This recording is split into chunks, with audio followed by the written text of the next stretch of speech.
نبی پاک صاحب الالاق سید عالم صلی اللہ علیہ وسلم نے فرمایا کہ ایک شخص رات کو ارادہ کر کے سویا تھا کہ سویرے تہجد پڑھوں گا۔ ایک تو وہ ہے جس کا ارادہ ہی کوئی نہیں، فجر پڑھنے کا بھی ارادہ ہی نہیں، سرے سے پروگرام ہی نہیں۔ اس کو پتہ چل گیا کہ ڈاکٹر نے کہا تھا 7-8 گھنٹے سونا ہے، تو اب وہ ٹائم دیکھ رہا ہے 2 بجے سو رہا ہوں، 10 بجے اٹھ جاؤں گا۔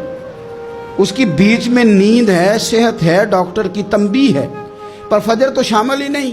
حالانکہ اس بات کو اچھی طرح سمجھ لیں، اگر آپ کا فجر پڑھنے کا ارادہ ہے اور 4 بجے کا 3:45 بجے کا آپ نے الارم لگا لیا ہے، تو 2 دن آپ کو الارم جگائے گا، تیسرے دن آنکھ خود بخود کھل جائے گی۔ انسان کی نفسیات ہوتی ہے کہ 2 دن وہ کسی چیز بھی اپنی عادت کو سونے جاگنے میں پکا لے تو تیسرے دن وہیں اس کا وہ مزاج بن جاتا ہے۔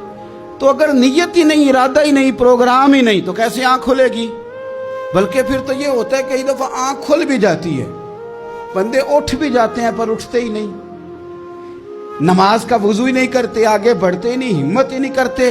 لیکن حضور کیا فرما رہے ہیں؟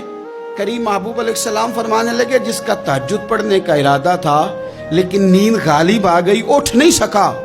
حضور فرماتے ہیں نیند تو اب اس نے پوری کر ہی لی ہے نا، پر ارادہ تھا تہجد پڑھنے کا۔ تو محبوب فرماتے ہیں نیند رب کی طرف سے صدقہ ہو گئی اور تہجد کا بھی اللہ نے ثواب عطا فرما دیا۔ ارادے صاف کرے، پکے کرے، نیتیں کھری رکھے، نیت صاف رکھے، اخلاص پیدا کرے، تو پھر تو گھر میں بیٹھے بیٹھے بڑی نیکیوں کا ثواب ملتا ہے۔ پھر تو اپنے گھر کے اندر موجود رہنے پر بھی اسے بڑے بڑے لمبے سفروں کا ثواب ملتا ہے۔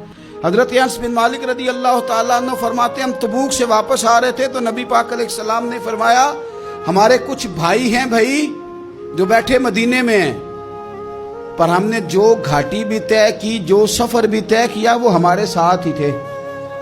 بیٹھے کہاں ہیں؟ مدینے میں، پر ہم نے جتنا سفر طے کیا وہ ساتھ ہی تھے۔ حضرت انس بن مالک کہتے ہیں ہمارے تو کان کھڑے ہو گئے کہ بیٹھے بھی گھر ہیں